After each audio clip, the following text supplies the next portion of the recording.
আসসালামু আলাইকুম everyone, welcome to my channel. আজকে আমি তৈরি করে দেখাবো পাকা আমের আইসক্রিম। একটি প্যান বসিয়ে দিয়ে দিচ্ছি পরিমাণ মতো লিকুইড দুধ, দিয়ে দিচ্ছি 1.5 টেবিল চামচ কর্নফ্লাওয়ার, দিচ্ছি 1 কাপ চিনি। সবগুলোকে ভালোভাবে নেড়ে চেড়ে ঘন করে নিব। মিশ্রণটা ঘন হয়ে গেলে এবার এটাকে চুলা থেকে নামিয়ে ঠান্ডা করে নিচ্ছি। মিশ্রণটাকে আমি ঠান্ডা করে নিয়েছি।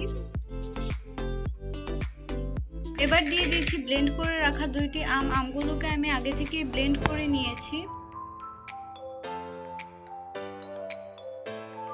আমগুলোকে আমি ছোট ছোট কাপের মধ্যে সেট করব।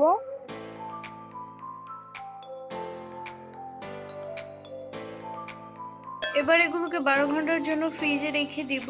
আইসক্রিমগুলো 12 ঘন্টা ফ্রিজে রাখার কারণে দেখুন কতটা ভালোভাবে সেট হয়ে গিয়েছে। তৈরি হয়ে গেল একদম সহজ পদ্ধতিতে পাকা আমের আইসক্রিম।